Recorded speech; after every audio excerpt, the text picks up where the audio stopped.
You see, here's the deal. The gospel. The gospel isn't a system. The gospel isn't traditions. The gospel isn't a nativity scene lit up in your yard. It doesn't matter how you tell the story. You can tell it in whatever version you want, even if the version includes frogs and penguins.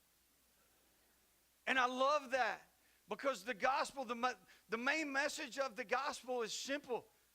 Jesus. It's always been about Jesus.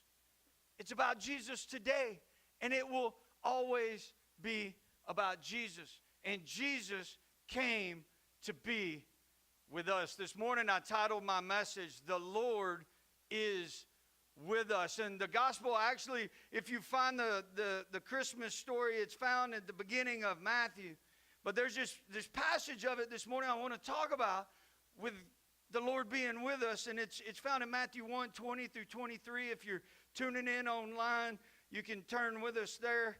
It says, as he considered this, it's talking about Joseph, an angel of the Lord appeared to him in a dream. And he said, Joseph, son of David.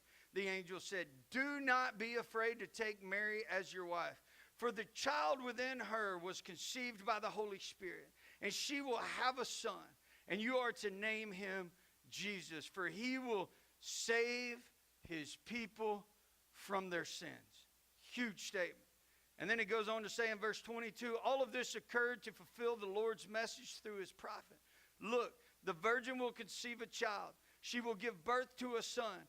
They will call him Emmanuel, which means God with us. I mean, I'm a guy that likes to ask questions. I do, and it aggravates a lot of people. Most of the time when I ask questions, I'm not being argumentative. I just really want to know. I like to know the why behind the what. And as I read this passage right here, I really got to thinking about the monumental. You know, oftentimes we sit around our Christmas table and we just kind of blow through the Christmas story, right? And we don't really put a ton of thought in it. For those of us who grew up in church our whole life, we've heard it 1,000 times. And so we just kind of gloss over it so we can rip into the presents. But when I really broke this story down as I was studying it, I got to asking the questions, why in the world would God send his only son? Like why would he really do that? Why would Jesus come from being at the right hand of the Father? I mean, he is in heaven. He is the King of Kings. He's the Lord of Lords. The angels are worshiping. He is in the place to be. But he chose to come down in the form of a baby into human flesh. Why would Jesus do that? Why would he strip himself of glory and wrap himself in a body? So this morning I wanted to unpack that just a little bit and try to answer the question of why. I think the first reason, and I think the most important reason, is Jesus came to rescue us. It says she will give birth to a son, and they will call him Emmanuel, which means God with us. I believe Emmanuel is actually the most significant name that was given to Jesus. Emmanuel means God with us. It means God with us. God from heaven came down. He wrapped himself in flesh to be with us. God became one of us. God came and walked with us and talked with us and looked like us and became like us so that we could know him. John shows the Christmas story a little bit different. We're going to look at the first chapter of John this morning and see how John described Christmas. He said, in the beginning, the Word already existed. Before the world even existed, Jesus was in heaven. God was in heaven. God existed. In the beginning, the Word already existed. The Word was with God, and the Word was God. He existed in the beginning with God. God created everything through him, and nothing was created except through him. The Word gave life to everything that was created, and his life brought light to everyone. The light shines in the darkness, and the darkness can never extinguish it. That is the verse of hope for Christmas. He came into the very world he created, but the world didn't recognize him. The world didn't recognize him. He came to his own people, and even they rejected him. Think about that for a second. the creator of us, was rejected by us. But to all who believed him and accepted him, he gave the right to become children of God. God became flesh. Everything that God is, everything, every feeling, every emotion, the heart of God, the grace of God, everything God is, everything God is came in the form of a baby. And he came in such a common way that we didn't even recognize him.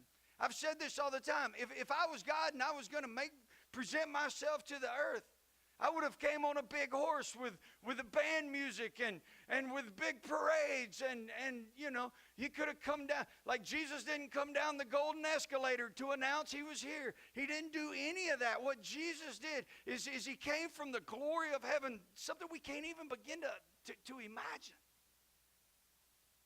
And he wrapped himself in such a lowly, common body. In a lowly, common place. Can you imagine the creator of the world?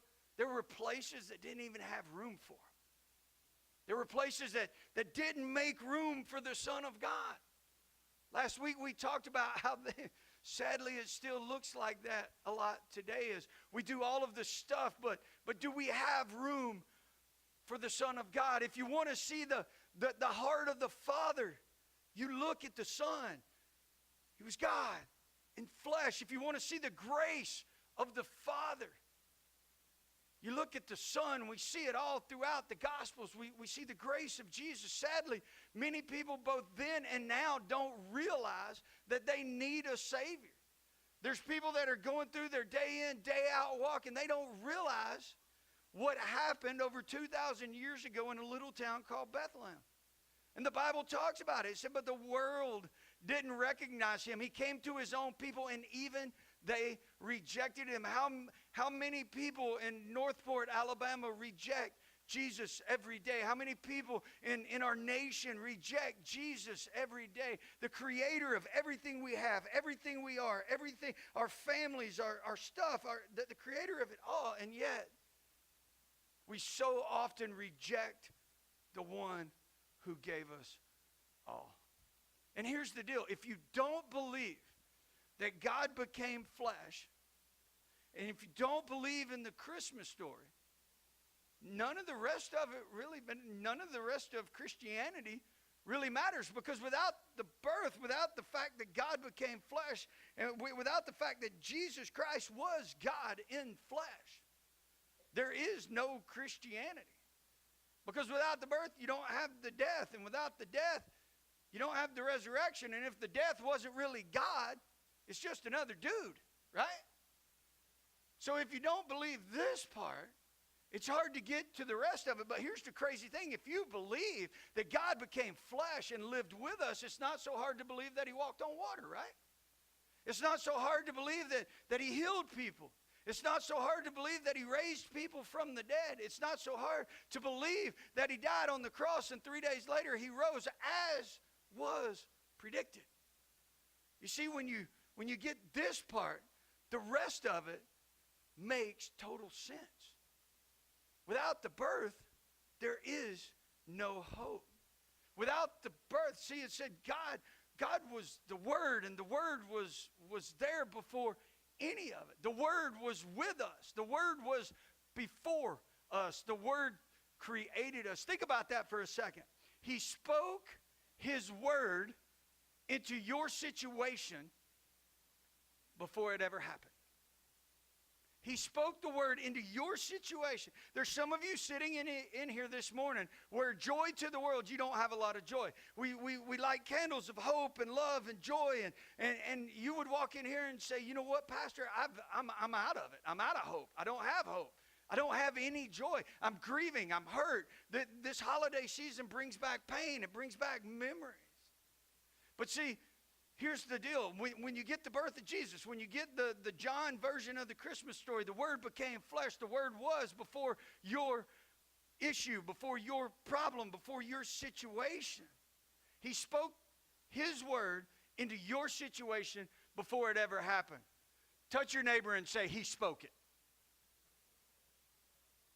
That was awful. Look at your neighbor and say, he spoke it. You see, here's the deal. He spoke healing. He spoke healing into the pain before it was ever there. He spoke joy into my sorrow before it was ever there.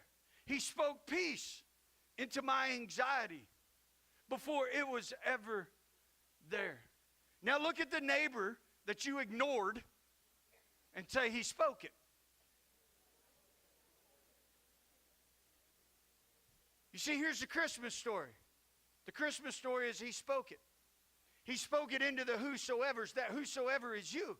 He spoke into your situation. So whatever situation you walked in here with this morning, he's already spoken into it. And when you can grasp that, it makes tomorrow look a lot different, doesn't it? It makes the pain you're going through look a lot different. It makes the sickness look a lot different. It makes the anxiety look a lot different. Because if we get the fact that he spoke and he came to be the Word, we get the fact that he walked on water, we get the fact that he rose from the dead, we can get to the fact that, hey, you know what? He's got your situation under control.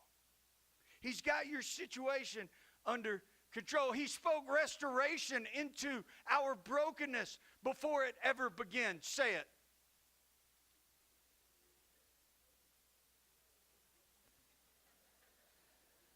Y'all are still thinking about that skid, aren't you? If I'm a hen laying, would you say it? Let's try it again. He spoke restoration into my brokenness before it ever began. He spoke happiness into my depression before it ever began. Okay, now I want you to say it like you mean it. It's a little different this morning, but now you guys are warming up. Here we go. He spoke companionship into my loneliness before it ever existed. He spoke healing into my grief before I ever lost them. Think about that for a second.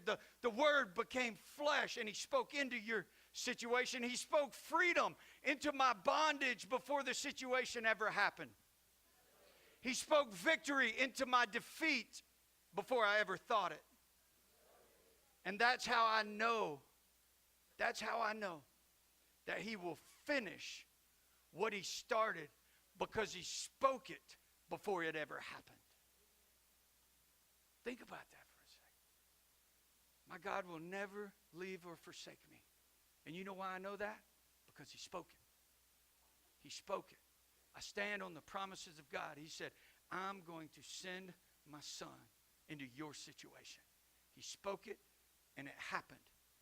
And when you grasp the Christmas story, it changes what tomorrow looks like. I also believe that Jesus came. He came into flesh to bring light. I believe he came into the flesh to bring light into a very dark world. John 8:12 says, Jesus spoke to the people once more and he said this, I am the light of the world. If you follow me, you won't have to walk in darkness anymore, because you will have the light that leads to life. I wonder what your darkness looks like this morning. You see, here's the deal about darkness. Darkness cannot exist when there's light. It can't happen. There's no such thing really as darkness. It's not measurable. It's not quantifiable. Darkness is simply the absence of light. Darkness cannot exist without light. And God said, I'm going to send my son, what I spoke, into the world, and I'm going to put a light into the world. And no matter what Fox News says, or no matter what CNN says, or no matter what the pundits say about how dark it's getting, there is a light. And if you'll accept the light, tomorrow will look totally different. What darkness are you dealing with this Christmas season? Are you dealing with grief? Have you cried out to the light? You know what? He's got big shoulders. He can carry your pain. Do you have shame? Does Christmas bring back some bad memories? Do you have some shame you're dealing with? Have you spoken it to the light? Because when you bring light into the darkness, it changes tomorrow. Do you have worry? I mean, are you worried about everything? Are you worried about tomorrow? Are you worried about next week? Are you worried about next year? Are you worried about your kids? Are you worried? Have you spoke that to the light? Because he already spoke into your worry.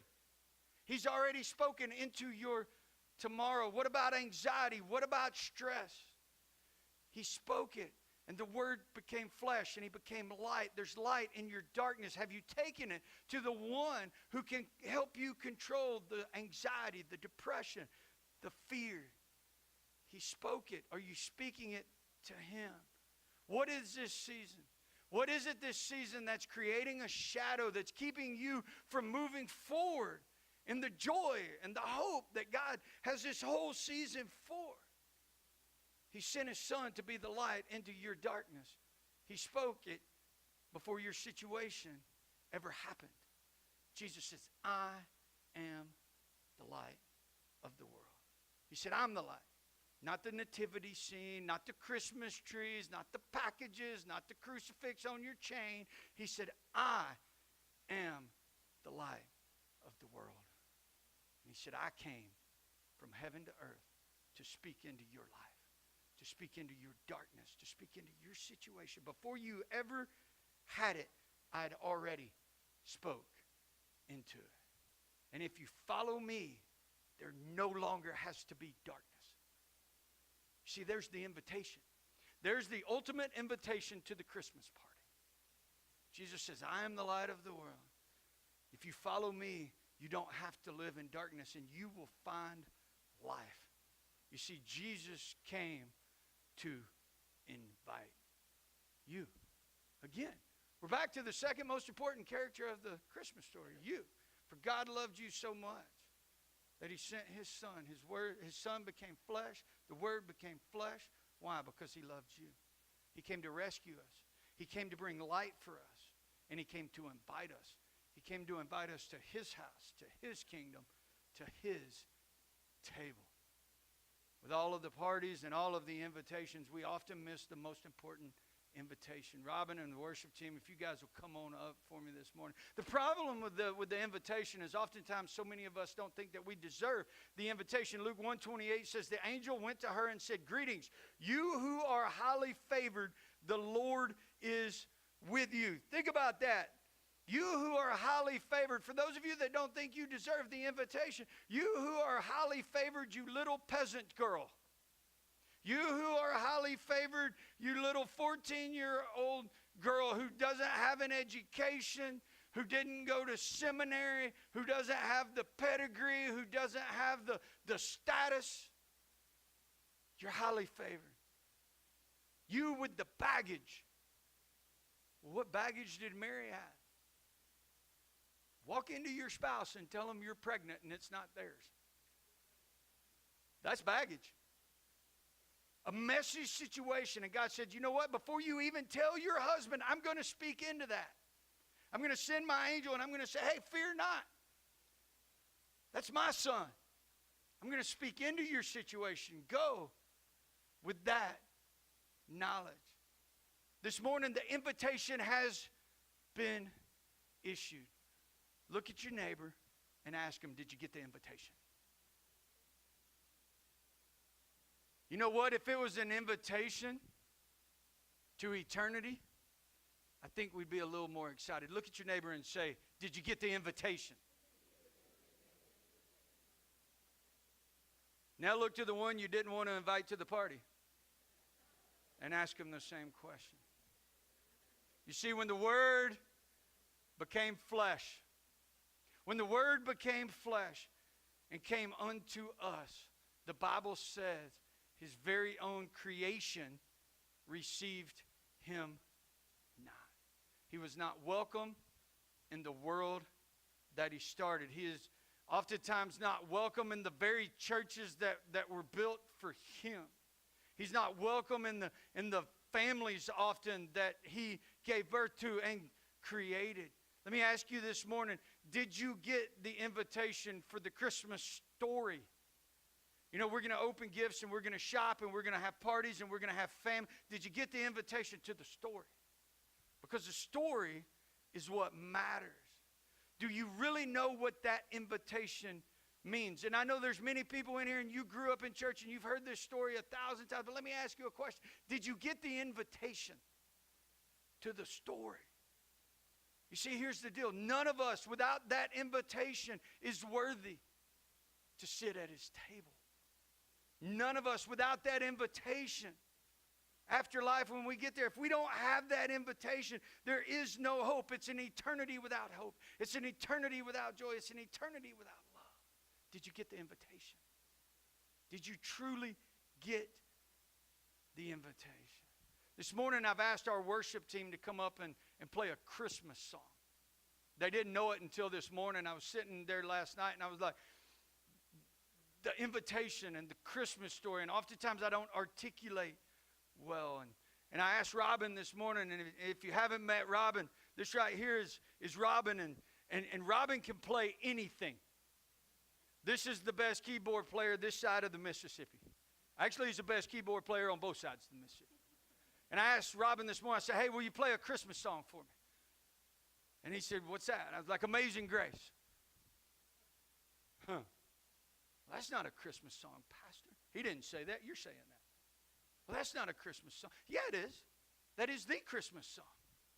Because grace came from heaven, and the Word became flesh, the heart of God, the love of God, the grace of God came from heaven to earth. Did you get the invitation? These guys are going to sing Amazing Grace, and I'm going to talk through it because I want you to grasp the invitation. It's not a checkbox. It's not an emotional. It's, did you get the invitation? The real invitation. And the invitation is this, is to sit at the table of the Father.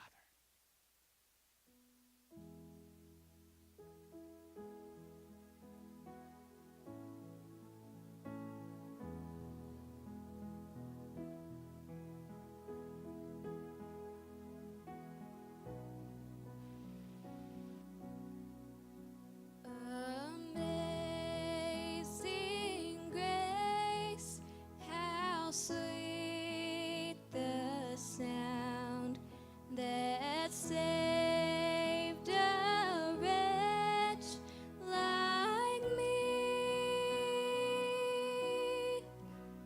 I once was lost, but now I'm found. Was blind, but now I see. This morning for the next few minutes, keep singing, Caroline. You're doing great. Did you get the invitation? I want to invite you this morning that if you've got worry in your life, it may be embarrassing, but it's not meant to be. This is between you and God. If you got worry in your life this morning, will you stand up and receive the invitation? I want to ask you this morning, if you've got sorrow in your life, if there's grief in your life, if there's hurt in your life, if there's pain in your life, will you accept the invitation? We have an altar open and we have people that'll pray for you. This morning we're going to take it to God. We're going to take it to the Word who became flesh. We're going to take it to the Word who spoke into your situation long before it ever happened. Do you have sickness this morning? Do you have fear this morning? Will you accept the invitation? Will you bring it to the one who's already spoke into that? Do you have depression this morning? Do you have sorrow? Do you have brokenness? Do you have shame? Will you accept the invitation of the one who has already spoke into your situation? If you don't feel comfortable coming to the altar, right where you're at, bow your head and say, God, speak into my situation. God, speak into my sorrow. God, speak into my anxiety. God, speak into my bondage. Do you have an addiction? Do you have something that's got a hold of you that creates shame that you want to give it? He said, I speak into it. He said, today you can break it. Accept my invitation. God, speak into my grief. Do you have a family member that's far from God? Do you have a son? Do you have a daughter that needs to have the invitation? We're going to pray for them this morning. Take them to the one who has already spoken into that situation. Take them to the one who said, they're my son, they're my daughter. Do you have a parent? Do you have bitterness? Do you have unforgiveness? He already spoke into it. It's not yours to carry. Take it to the one who can fix it. Take it to the one who can heal it. He said, I am the invitation. It's not a preacher. It's not a priest. It's not a building. It's not a system. It's Jesus. He said, I am the Word, and the Word became flesh, and the Word spoke into your situation. What is your situation this morning? If you're in here this morning and you've never accepted the invitation, I want to take a second and I want to talk to you this morning. The invitation is for you. You don't have to get it right to accept it. You can come to Him with your baggage. You can come to Him with your junk. You can come to Him with your mistakes. You can come with Him with whatever it is you got. He said the invitation is open. You don't have to go through me. You don't have to go through a church or an elder. You take it straight to the one who became flesh for you. He said, I came for you. He said, God loved you so much that regardless of where you've been, I'm only concerned about where you're going. Are you going to be with me at my table for eternity? Are you going to be with me in eternity in heaven? I loved you so much. Just accept me. If that's you this morning, very simply, right where you're at, just open your hand and say, Jesus, I accept it. I accept the invitation. I accept the invitation. Take me. Speak into my situation. Speak into my marriage. Speak into my children. Speak into my career. Speak into my issues. Speak into my grief. Speak into my sorrow. Speak into my anxiety. Speak into my depression. Speak into me. Is that you this morning? Will you allow God to speak into you? Will you accept the invitation? Will you accept His love? Will you accept His amazing grace this morning? Maybe you've been in church your whole life and you've never accepted the invitation. Maybe you know about the invitation. Maybe you've read the invitation. Maybe you've heard the invitation, but you've never really accepted the invitation. It's time to come home. Is that you this morning? Open up your hands and say, God, I want to come back home. God, I want to come home. God, I accept the invitation. The table's always open. There's a seat for you this morning. He spoke into your situation. God, this morning, there's people all over this room with hands open. There's people all over this room with sorrow and with grief and with loss and with bitterness and anxiety. God, break the chains that the enemy has put on them, God. Allow them to see the simplicity of the invitation, God. Allow us not to overlook the simplicity of what you've done for us. God, your word became flesh and you spoke into the situation before it ever happened. We're going to sing this together, and I'm going to ask our worship team to kind of start this song over. And as these people are praying and they're finding freedom and they're accepting invitations all throughout the room this morning, let's sing for them.